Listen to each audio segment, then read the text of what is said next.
10장 부분이 그 새로운 부분으로 넘어가니까 뭐냐면 10장부터 13장의 전체적인 내용이 뭔가를 먼저 살펴야 되겠죠. 그러면서 뭐냐면 1장부터 7장, 그 다음에 8장, 9장 이런 내용들이 어떻게 연계되었는지 그렇게 하면서 우리가 그 주제 구절로 삼았던 13장 5절, 그렇죠? 너희가 믿음 안에 있는가? 시험하고 스스로 확증해라. 이런 부분이 있다는 사실을 늘 전제를 갖고 들어가셔야 돼요. 아시겠죠? 그렇죠? 그런 부분을 먼저 전체적으로 살펴야 되는 것이 먼저고, 그래서 이제 오늘 본문에 들어왔을 때 본문이 딱 끝나지는 않았지만은 사실은 뭐냐면 그 1절부터 11절까지 이렇게 나누었는데 이것도 조금 문제가 좀 있는 것 같아요. 보니까 12절 이하하고도 연계가 돼요. 그러니까 어떻게 봐야 되냐면 1절부터 6절, 그 다음에 7절부터 18절이죠. 마지막이 10장이 이렇게 보는 게 더 낫지 않을까. 이제 요 본문 보면서 좀 더 고민을 하긴 했는데, 여하튼 우리가 여길 정했으니까 하게 되고, 사실은 뭐냐면 이렇게 얘기하는 까닭은 뭐냐면 여기 앞에 왜냐하면이 붙었어요. 12절 앞에. 그러니까 11절을 설명하는 방식이거든요. 그러니까 그거는 우리가 나중에 좀 더 정확성을 기하도록 그렇게 합시다.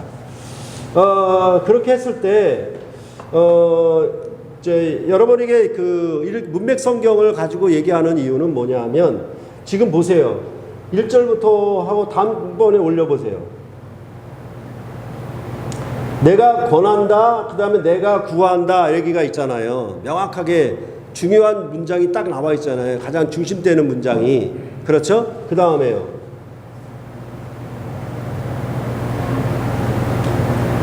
자, 3절이 이유고, 그렇죠? 3절이 이유고 또 4절이 이유잖아요. 그렇죠? 그죠? 또 보세요. 이제는 뭐예요? 7절에 보는도다, 외모만 보는도다 나왔잖아요. 이렇게 내가 얘기하는 건 바로 이거예요. 아시겠죠? 그러니까 가장 중요한 주문장의 동사가 무엇인지 그것을 먼저 파악해 달라는 거예요. 그래야 본문을 정확하게 읽어 내려갈 수 있어요. 그렇죠? 이해하겠죠? 무슨 말인지? 그러니까 지금 보더라도 뭐냐면 여기 7절에 와서 너희는 보는도다 하고 전부 위에 6절 이하는 6절 위에 것은 전부 위에 귀속되어 있잖아요. 그렇죠? 그러니까 당연히 여기서 끊을 수 있죠. 이렇게. 그렇죠? 이해가 되겠죠? 그러니까 그런 부분들을 여러분들이 좀 명확하게 보셨으면 좋겠고, 자, 1절부터 다시 한번 본다면, 그러니까 요거를 설명할 수 있겠죠. 그렇죠? 설명할 수 있겠죠. 그러니까 나 바울은 권한다. 그렇죠?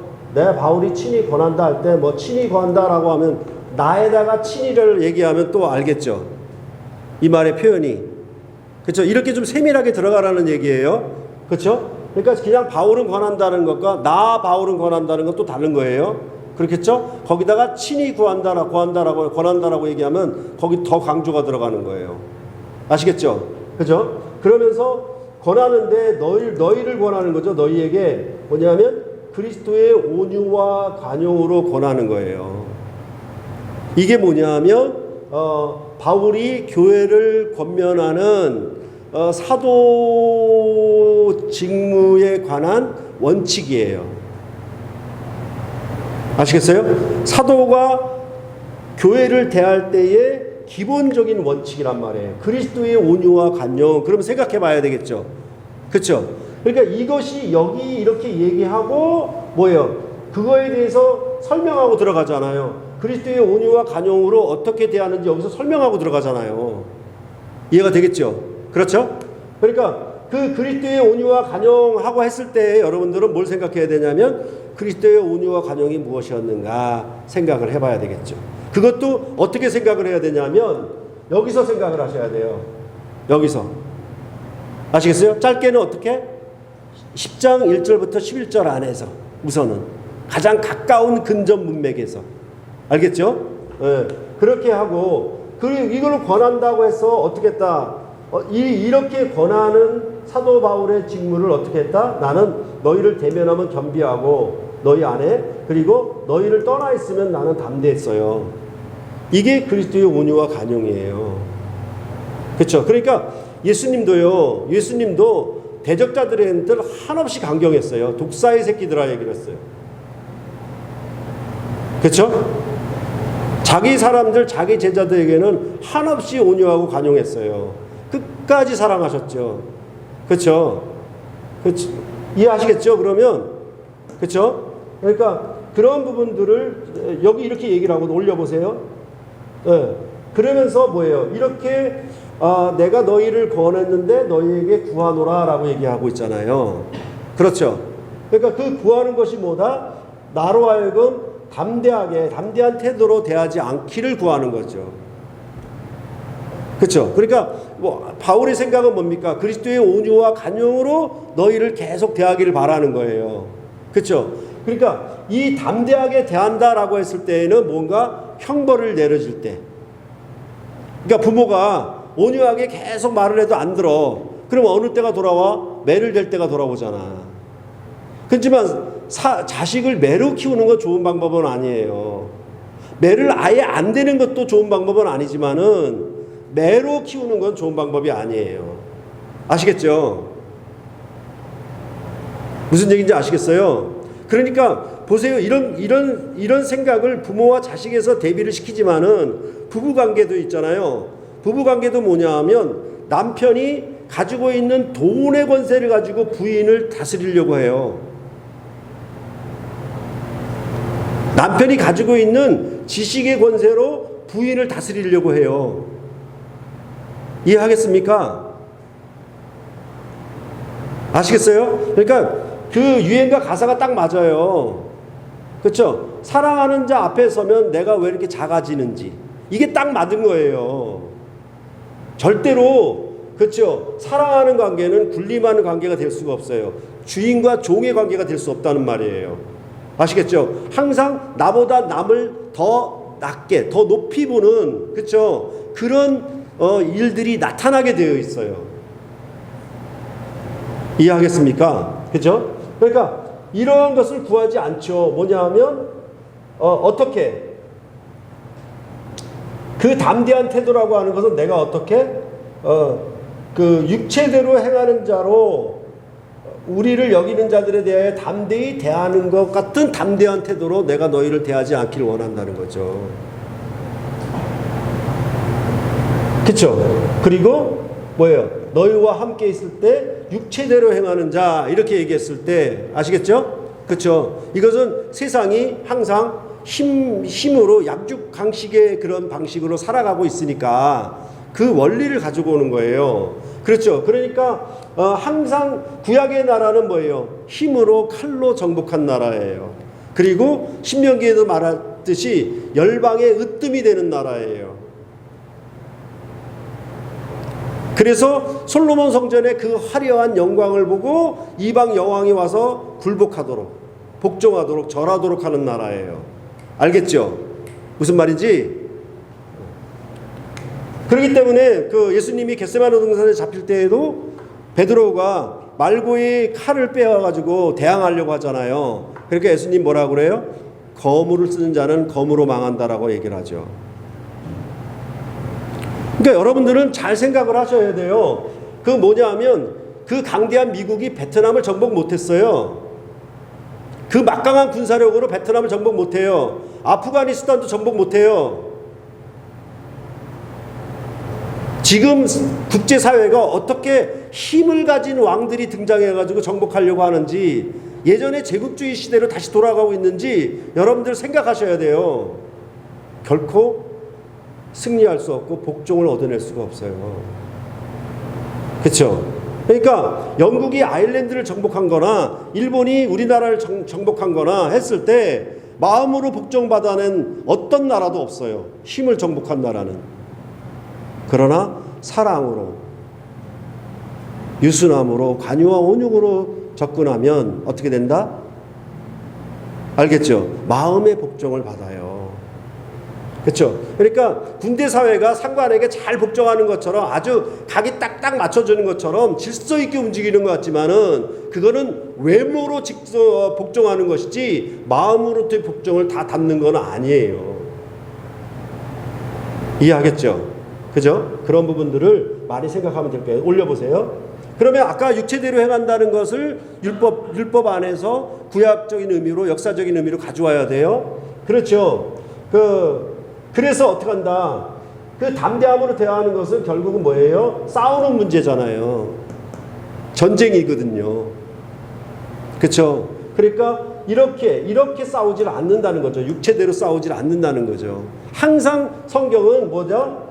구약은 육신, 그렇죠? 신약은 영. 이 관계로 가지고 오는 거예요. 이것은 인간 구조로 가져오는 거 아닙니다. 보이는 건 육신이고 보이지 않는 건 영이라 그런 말이 아니라 이건 언약적인 의미예요. 옛 언약을 따라 사는 것은 육신이고, 그렇죠? 새 언약으로 사는 것은 영이에요. 이건 관계로서 표시할 수 있어요. 뭐냐면 옛 언약은 주인과 종의 관계이기 때문에 육신이에요. 그렇죠? 네, 여기는 아버지와 아들의 관계이기 때문에 영이에요. 아시겠어요? 성경은 헬라 철학적인 의미로 육신과 영이라는 단어를 가져왔지만 그거를 히브리화 시켜서, 유대화 시켜서 언약적인 관계에서 표현하고 있는 거예요. 알겠죠? 예, 이런 부분들을 좀 더 생각하면 될 거예요. 그렇죠? 그러니까 이런 말이 나왔을 때 우리가 앞에서도 계속 나왔죠? 하나님의 육체대로 행하지 않고 내가 육체대로 행하지 않고 육체의 지혜로 행하지 않고 하나님의 은혜로대로 행한다는 그 전제가 계속 나왔잖아요. 그렇죠?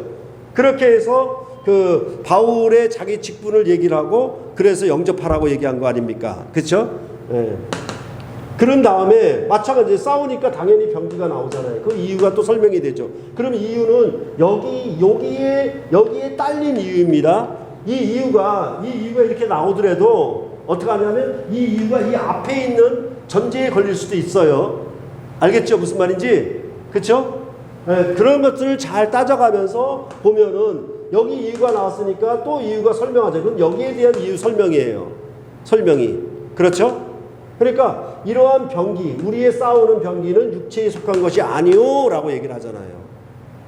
그러면 이런 싸움과 육체 이런 얘기들을 전부 뭐냐 하면 유순함과 담대함, 유순함과 강경함, 아시겠어요? 이것을 얘기해놓고 그리스도의 온유와 간용을 얘기해놓고 이런 얘기를 할 때에 예수님은 십자가에서 어떻게 싸우셨는가?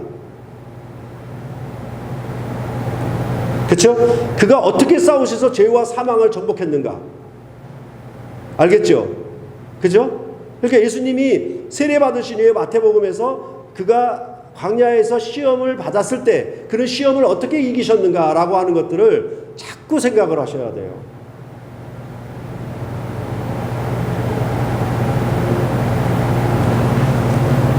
그렇죠? 그래서 우리는 이러한 병기로 싸우는 것이 아니라 하나님 앞에서 모든 이론을 파하는 강력으로 싸우는 것이죠. 이 강력이라고 하는 것은 부활의 권세로 이미 나타난 것이었죠. 그렇죠? 그죠? 네. 그렇게 얘기하면 되고, 그렇죠? 그래서 뭡니까? 사실은 뭐냐면 구약의 그 나라는 결국 이방을 정복 못했어요. 결국 이방에 패망하고 말았잖아요. 그러니까 사실은 다 무너뜨리는 능력도 아니었어요. 어떻게 보면은. 그렇죠? 그러나 예수 그리스도 안에서는 뭐예요? 모든 높아진 것들을 다 무너뜨리는 하나님의 강력이에요. 그렇죠? 그러니까 뭐냐면 사랑이 뭐예요? 이게 가장 큰 힘이에요, 사실은. 그렇지 않나요? 그렇지 않나요? 돈도 아니고 지식도 아니고 권력도 아니고요. 사랑이 가장 큰 힘이에요. 그죠? 그러니까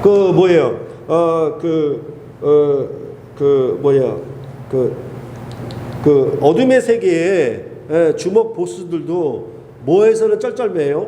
이 사랑에서는 쩔쩔매요. 그렇죠? 네. 그러니까 사랑하는 여인이 키가 얼마나 된다고, 힘이 얼마나 된다고. 그렇죠. 자기 밑에 부하들은 이 완력을 쓰는 부하들이 얼마나 많은데. 그렇죠. 예. 그런 부하들을 다 자기가 지배하고 자기가 다 다스리고 자기 발 앞에 무릎 꿇게 하는데 그 주먹 보스가 사랑하는 여인 앞에는 쩔쩔맨다고요. 무슨 말인지 알겠죠? 예. 그러니까 이런 부분들로 얘기를 하는 거죠. 결국은 이 능력으로 뭐예요? 모든 이론을 파하고 모든 생각을 사로잡는 거죠. 이것도 포로 잡는 거나 마찬가지죠. 아시겠죠? 예. 이렇게 하는 것이 바로 그리스도의 복음의 능력이란 말이에요. 그러니까 무슨 얘기인가 하면 아주 웃기는 일이 뭐냐 하면 교회가 문제가 없을 때에는 아주 거룩하고 경건하고 아주 착하고 그래요. 성도들이. 그런데 뭐예요? 싸움만 벌어지면은 이게 세상 사람 저리 가라야. 그 욕도 잘하고요. 그리고 모든 법적인 수단도 잘 동원하고요. 그 다음에 심지어는 뭐예요? 용역들을 데려다 써버려요. 여기 총신도 그랬고, 네. 무슨 말인지 알겠습니까? 그러니까 뭐냐면 이게 이렇게 하는 게 결국은 뭐냐면 전부 거짓이라는 얘기잖아요. 네. 속에 있는 게 다 드러나 버렸잖아. 그렇잖아요. 그러니까 얼마나 무서운데요. 그러니까 외모만 보면 저 사람은 전혀 안 그럴 것 같아. 근데요, 자기 이익이 걸리면은요, 아주 돌변합니다. 그렇죠. 끝까지 뭐냐면 그리스도의 복음의 권세 아래 자기를 복종시키려고 하질 않아요. 그때는 내 주먹 맛을 한번 보여주겠다는 것이겠죠. 마지막. 그렇죠. 주먹이 곧 힘이지. 그게 세상의 원리예요. 아시겠죠? 그러니까 그리스도 안에 있는 이 생명의 권세는 그 하나님의 강력함은 사실은 뭐냐 하면 하나님이 어디 있냐, 어디 살아계시냐 그런 문제가 아니고요. 우리가 그리스도의 복음을 따라 삶으로 이미 이 땅에 실현되고 있는 거예요. 어찌 보면 우리는 이 청년회라는 모임 자체가 가장 약해요. 근데 여러분들이 복음을 아는 그 진리와, 그쵸? 오늘 설교문도 얼마나 강합니까, 사실은. 그쵸? 그것을 우리가 드러내고 있는 것이죠. 하나님 안에서. 그게 고린도후서가 말하는 믿음 안에 있는가라는 확실한 증거가 되는 것이죠. 오케이? 그쵸? 그러니까 나는 무명해도 유명한 자요. 뭔 말인지 알죠? 그쵸? 그런 부분들을 많이 생각을 하셔야 돼요. 그쵸? 넘어가 봅시다.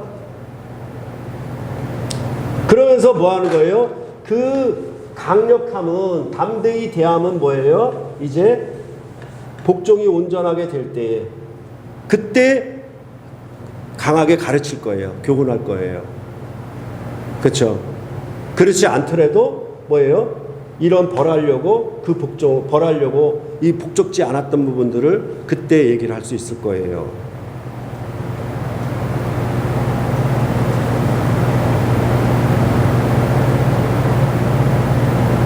예. 그렇게 봤을 때 뭐냐면, 자, 이렇게 봤을 때 뭐냐면, 지금 담대하냐, 유순하냐, 이런 부분 가지고 얘기가 됐잖아요. 그럴 때 고린도 교회가 바울을 바라보는 그 판단, 그 가치 판단이 전부 육체의 지혜대로 오는 거예요. 그렇기 때문에 이제 구체적으로 얘기하기 시작하는 거죠. 외모만 보는도다, 이렇게 들어간 거죠.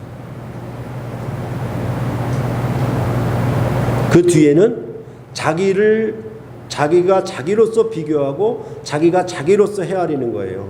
그러니까 유아 독전이야. 자기만 잘났어.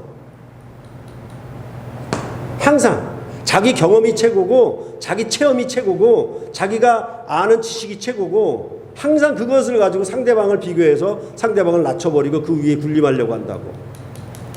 이해하겠죠? 그렇죠? 그러니까 뭐예요? 어떻게 생각하는 거예요? 어떻게 생각해요? 자기만 그리스도 안에 속한 자인 줄 알고 남은 그렇게 인정을 안 하는 거예요.